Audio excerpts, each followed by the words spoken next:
All right, guys. Real quick, I'm enjoying my morning 1776 Mocha out of my Andy's Tears tumbler. You pick these up in the store. I think they're 25 bucks. Pretty nice little tumbler here. Just a shameless plug for hilarious merchandise. And while I'm shamelessly plugging, please feel free to like, comment, subscribe. Go over to our YouTube page, which I will put a link tree into the comments here that you guys can follow. If you want to check us out on YouTube, Twitter, anywhere else, you want to share it out with people that don't follow us on Facebook, you can do that. So, today we are going also to this evening Quintrilia violin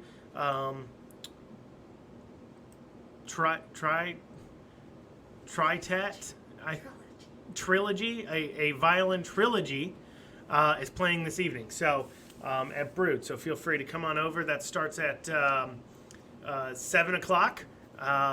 Good performance. So come on and do that. So today I'm going to break down. We're going to talk about HB 208 again because Huff has been online. Regina Huff, the original bill sponsor, has been online. We'll talk about HB 508 that was set up by Duplessis. And, I sent him over an email the other day. He hasn't responded, but I'll tell you what the email said. And then a lot of people have been asking, what is going on in the courses, HB1, SB1, SB2. I'm making very clear to everybody watching, I'm not an attorney. Anything I am saying should not be taken as legal advice, because as we get into HB1, SB1, and SB2, and I start talking about its implications for business owners, I don't want you thinking you should always consult an attorney before you do anything, okay? So, and then I'll go over impeachment for you guys. So, let's dive into HB 208. So, why is it when we talk about a bill, we talk about the original sponsor of the bill so much? Well, the reason why is because in the state of Kentucky, the original sponsor of a bill can withdraw their bill at any point of any time throughout any of the process, right? So if we wanted to, we could put the pressure on Huff right now to the point where she should drop the bill. And, there's an argument that she should drop the bill. Let's talk about what HB 208 does. So what HB 208 does is it is a half school funding bill, half telling your kids they can't return to school bill. So why do we need a school funding bill? Well, quite frankly, we need a school funding bill because large chunks of our public school population are moving into private school, are moving to homeschool, are not re-enrolling. But it's not so much that you can cut teachers. It is about, let's say, 20% of a grade. Well, the problem is that's not enough that I can cut teachers. Of course, my buildings cost the same. Everything costs the same. I'm used to pulling in all kinds of money. So, like this year, for an example, Fayette County Public Schools has brought in $16,000 a student. Sorry, $16,000 a student. Meanwhile, LCA, a private school that's in the same town, their tuition is only $11,500 a year, so it's about $5,000 cheaper. They have been in person this entire time. They have not had to shut down a time that I'm aware of from COVID. Actually, I don't know of any private school that's had to significantly shut down for any length of time due to a COVID outbreak here in Lexington. But meanwhile, getting $5,000 more per student on average, these public schools haven't been able to return. So HB 208, what it does is it allows schools to use their attendance records from last year because there's something called a SEEK fund. So about half of the government's, the state's general fund goes into what's called a SEEK fund, which is a school funding. So about half of all your tax dollars in Kentucky go towards education. That's the number one thing your tax dollars go towards. So anytime we're talking about education, the reason why everybody should care about education, whether you have a student or not, is because half of all the taxes you pay to our state every year is going to pay for education. So and it goes into a SEEK fund, and the SEEK fund basically figures out an amount they're paid per child that's in their school. Well, the problem is if, so let's say the SEEK fund is at $4,000 a student. Well, if I lose 4 or 5 students out of a class, let's say because we decided we didn't want to open up, I'm losing $16,000 a year. Now, real quick, do the math there. Remember, they're getting $16,000 per student right now a year. So if they've got 20 students per class, what is that? That is $320,000 a year they're getting for one classroom. So, should be plenty of money, but, it's the government. Anyway, so, but 4,000 of that, generally speaking, and I'm using very round numbers, and there's a deep dive on this, come from the SEEK Fund. The SEEK Fund is paid out per student. Well, if I have 20% of my students leave and go somewhere else, I still get to keep the property tax while serving less people, but I don't get that 4,000 per student. So if 4 leave, I'm losing that $16,000 a year, but my cost for my teacher, I don't get to cut a teacher, I don't get to cut any staff, I don't get to cut my building down, I don't get to cheapen my bills while losing that money. So that hurts me a lot as a school because I'm used to not having to tighten my budget at all and make cuts. Instead, I'm used to just spending money like a drunken sailor. And so what ends up happening is they're freaking out because they're worried about their funding. So Huff wrote this bill, which is funny because she says it's not backed. She's not backed by school unions, everything else. And then actually in one of her comments on Facebook, she mentioned she wrote the bill with a union of sorts. And then, and it should tell you enough too about the bill. Anytime you're seeing like 120 Strong and that group supporting a bill and the school unions, the teachers unions and everything else supporting a bill, that's a good and it deals with school. That's a good indication it's a bad bill. And if they're coming out and attacking somebody for attacking that bill or they're attacking a bill, chances are that's a good bill because it's taking power away from the teachers unions. Because at this point, I think if we can all agree on anything about COVID, teachers unions have shown they do not care about students at all. They only care about their own power. And so HB 208 was a funding bill, but what it does as well is it allows the schools to remain NTI only for the rest of 2021, and it goes into next year too as well. So the problem there is, why are we having a school funding issue? Well, we're having a school funding issue because so many parents are leaving to go to another school. And so as they're leaving to go to another school, that's what's causing our funding issue, but we're not fixing that. With HB 208, we're actually making the problem worse because we're allowing these students to stay close to in-person learning, creating more and more people I know that are going to private schools or they're deciding to homeschool their children because of this. Well, Huff is still getting a lot of heat from it because you all, and you should be, and we'll talk about it in a second, you all should be calling your legislators and sending them emails. You can't call them right now because LRC is closed, which, by the way, never let the government tell you you're not essential again. Remember, the entire legislative branch has decided they could go home for 4 days when they're supposed to be in session because it snowed kind of hard one of those days. Meanwhile, the rest of us have been working, I believe, the last 3 days and, just kind of dealing with the situation, but whatever. Anyway, but you can still email them. And we should be blowing Huff up because me personally, there's a part of me that says I understand. And this is the part of a parent. I have a 9-year-old student. He goes to public schools. My son does. He goes to public schools. And why the teachers have been so...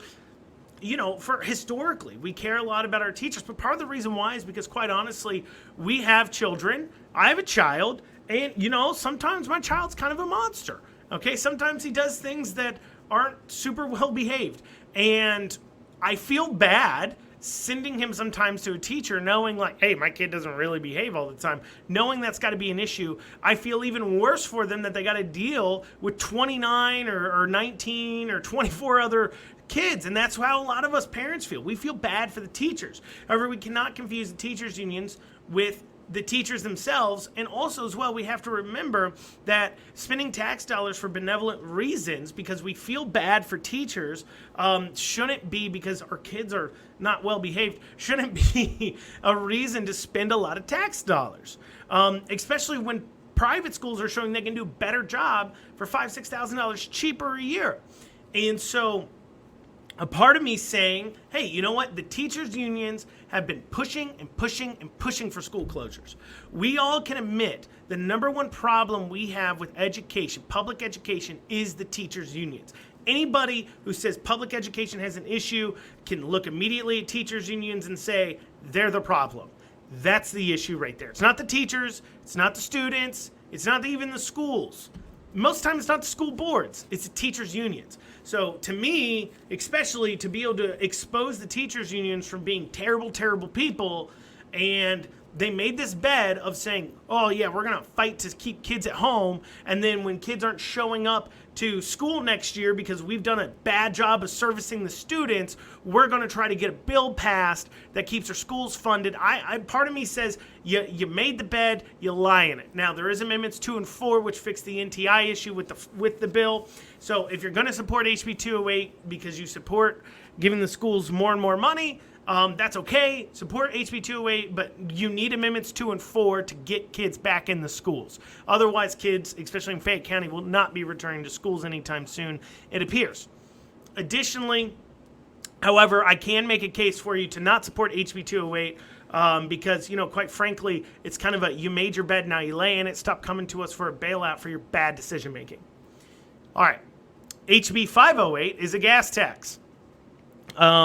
Duplessis, who is the sponsor of this bill, who everybody should be emailing Duplessis saying, hey, pull this bill. It's a gas tax. I know it's a gas tax. Now, his response to this is always it's an EV tax, and it does have an electric vehicle tax rider in it. However, it also has 4 other sections that deal with how the gas tax is calculated. I sent him an email the other day. I said, Duplessis, you cannot keep lying because you and me both know this bill will raise gas prices in July of 2022. It won't raise them in July of 2021, and he's right when he says it doesn't raise your gas in 2 months. In 4 months. It doesn't.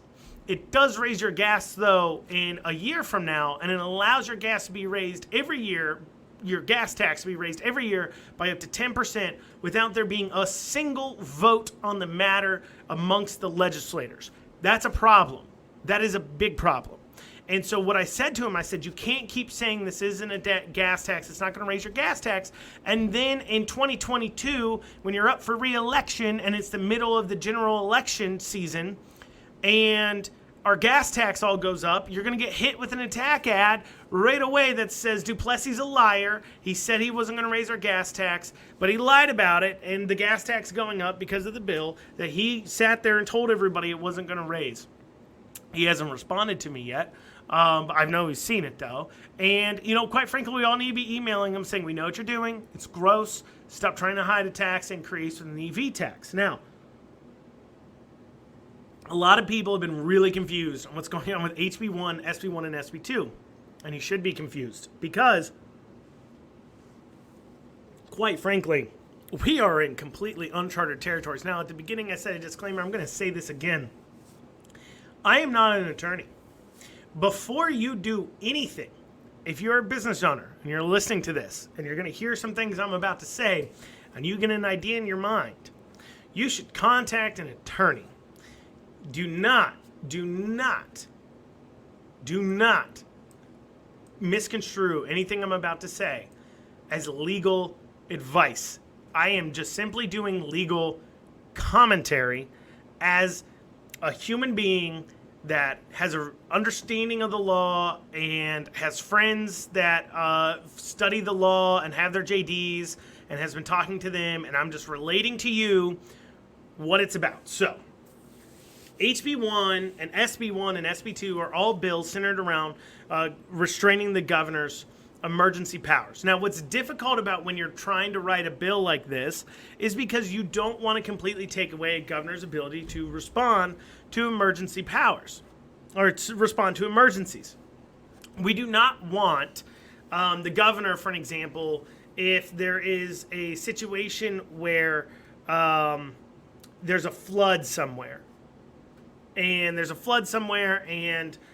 we need emergency funding for flood cleanup. What you don't want is the governor to have to call in legislators to sit there and debate and talk and figure out how much money to give to this flood fund. And meanwhile, people's houses are being destroyed because it's like a 2-3 day thing. Okay? that was the idea of emergency powers too. I think we can all agree that when we think of governor's emergency powers, we think of situations like snowstorms, power outages like they're seeing in Texas, temporary things that can normally be resolved in a short amount of time that maybe need, because the government has intertwined itself into our lives in such a way, we need it to be involved in solving this issue because it has the infrastructures to do it because it's intertwined into our lives, right? So HB 1 said that the governor cannot close schools, businesses, churches to in-person basically services. They had to be fully operational as long as they follow either CDC or state guidelines, whichever is least restrictive. Okay? Well, the governor came in. He didn't like that. He didn't like HB 1, so he went to Judge Shepard, and Judge Shepard issued a restraining order. I'm just kind of giving you guys the overall story here because I'm going to dig down into what are the implications for this. Then yesterday we had a hearing on SB 1 and SB 2. SB 1 and SB 2 take away the governor's ability to call an emergency for longer than 30 days. After that, he would have to call in the legislators to then, be able to address the emergency. Which I think that to me is a great situation because I feel like anything that lasts 30 days is an emergency that needs the typical unilateral decision making of the executive branch. Instead, it's something that can be now, we know it's coming up, we know it's going to last 30 days, we can call legislators in 10 days before the 30 days are up, we can have them debate and talk and be able to get our voices, each voice, represented in the decision making process when it comes to emergencies. Because once again, I think after 30 days, it's just not an emergency. SB 1 and SB 2 also would take away the governor's ability to suspend state statute and instead would say that the attorney general, the governor would have to request the ability to suspend state statute and then the attorney general would have to approve the suspending of state statute. That's important to schools because we do have a state statute that requires in-person learning in Kentucky, and the governor's suspension of that is what allowed schools to be NTI only.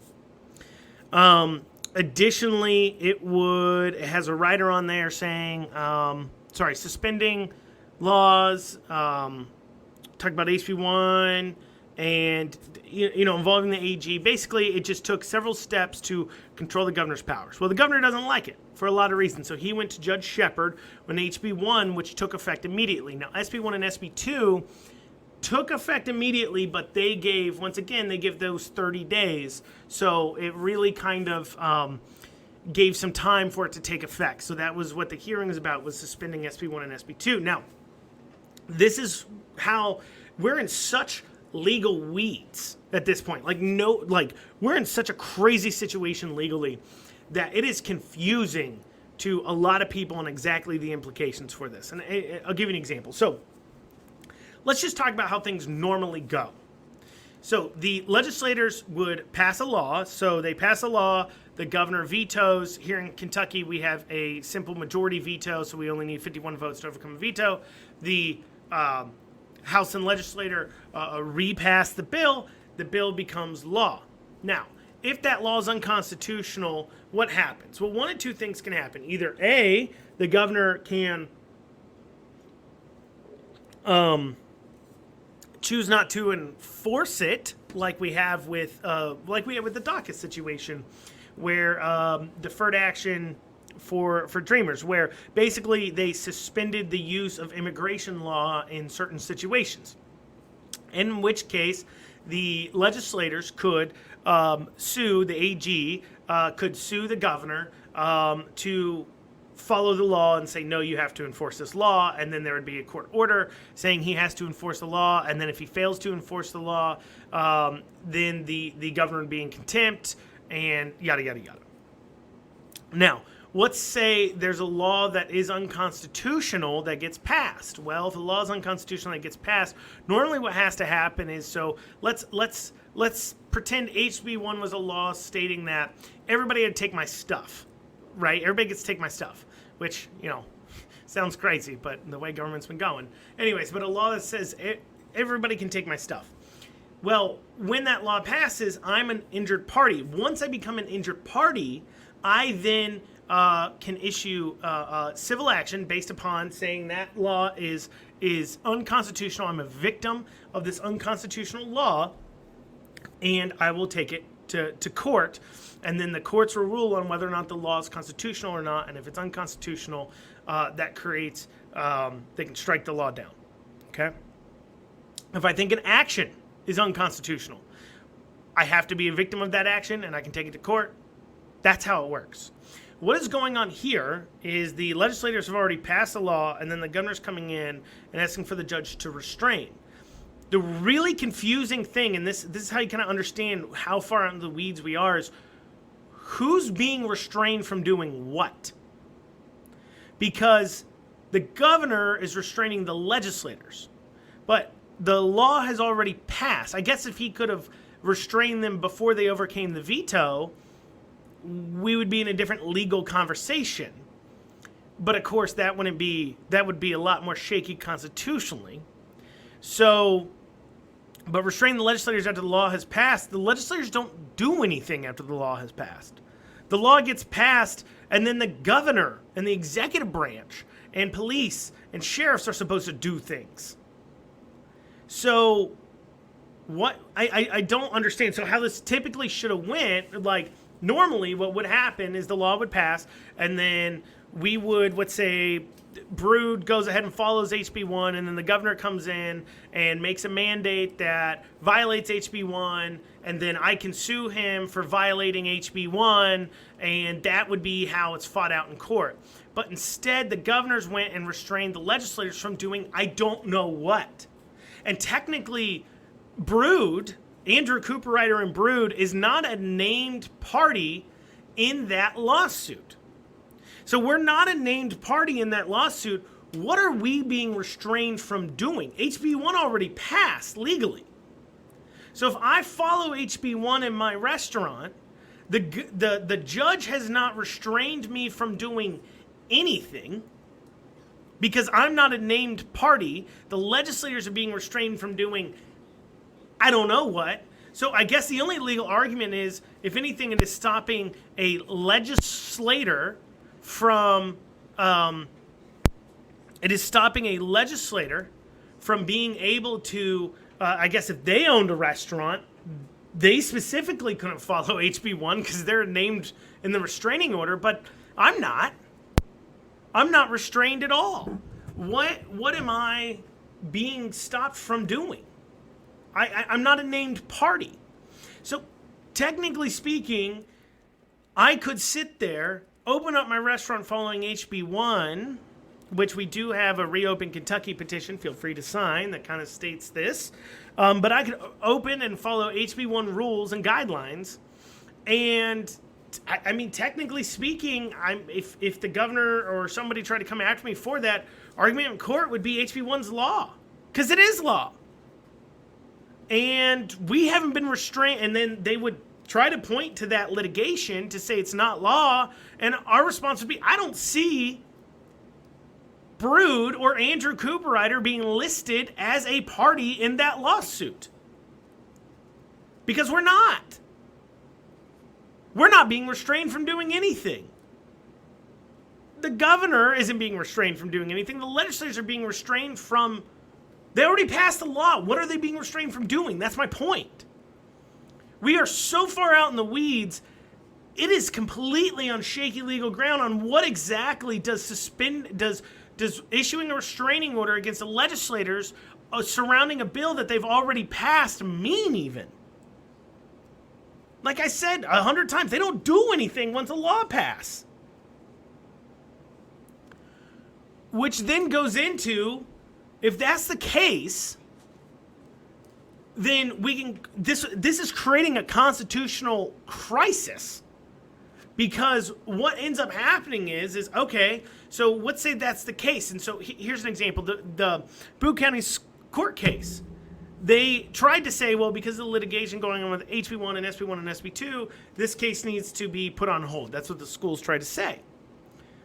But the lawyer in that case, Chris Weiss, argued that they're not a named party. That has no bearing on what's going on because the school nor them are named in that case. That case has nothing to do with us because we're not named parties in it.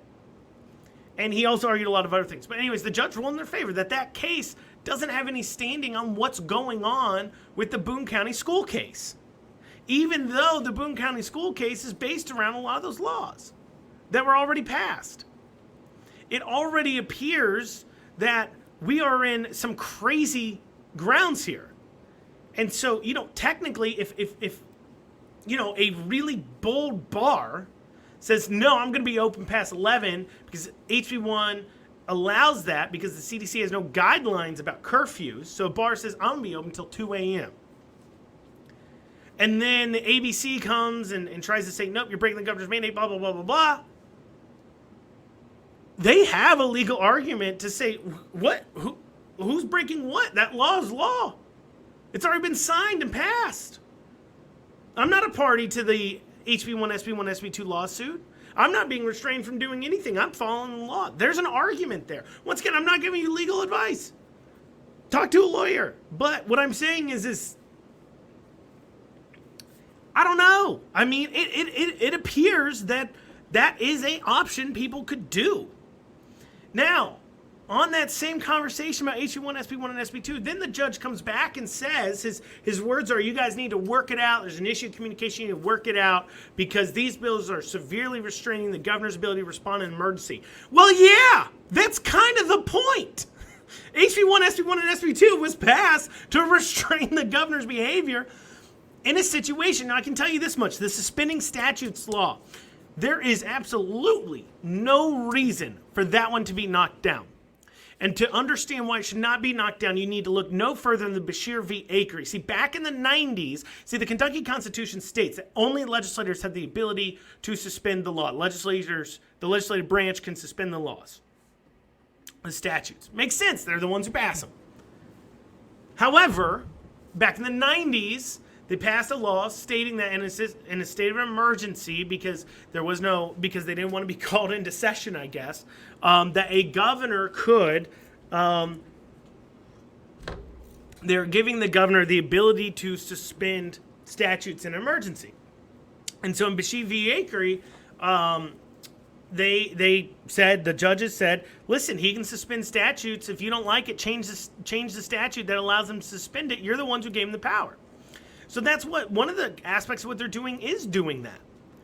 You can't say that's unconstitutional when they're the ones who in the Constitution were given the state Constitution were given the ability to suspend the statutes in the first place, and it was their call to hand it over to them. Now they get to pull it back. There is no argument that bill can't be passed. There is literally not even a good one that can't be passed.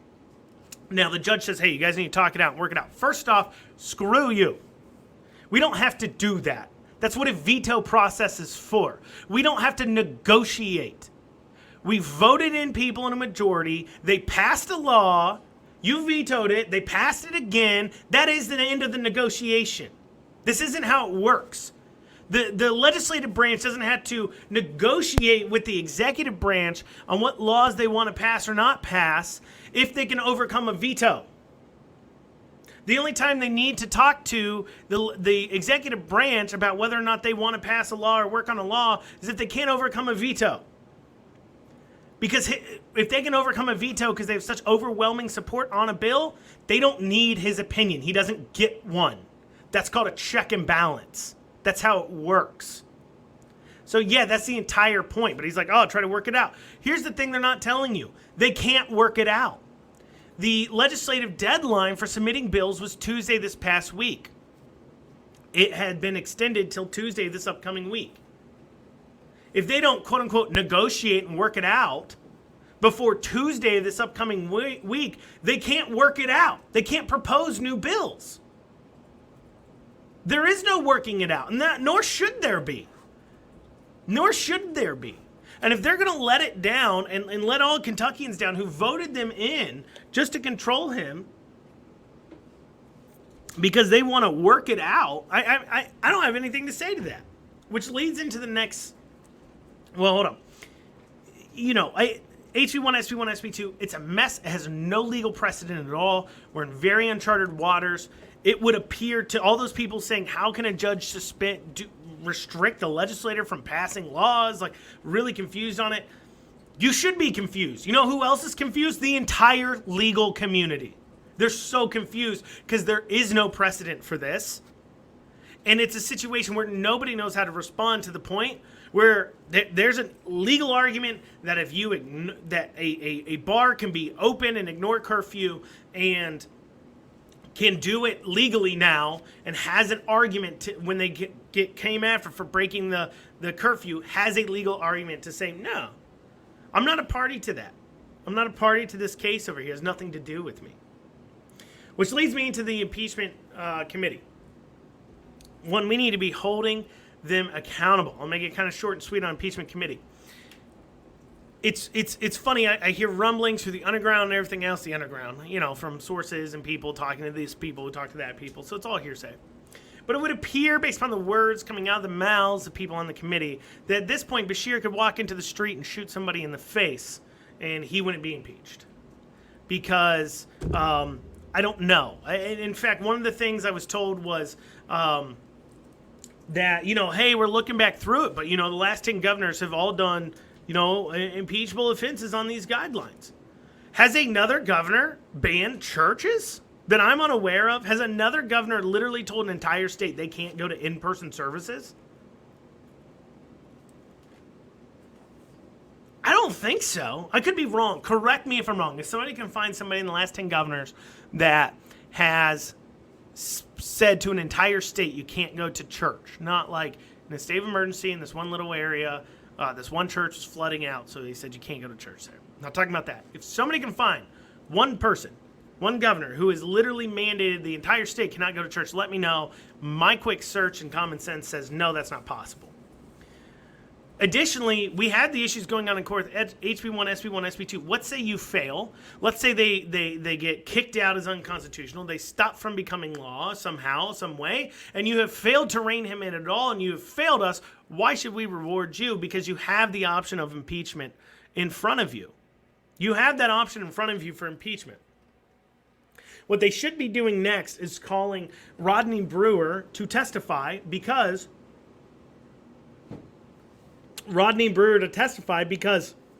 the communications they're looking for is communications between the governor's office and KSP, and Rodney Brewer was the supervisor of KSP at the time, about the church ban.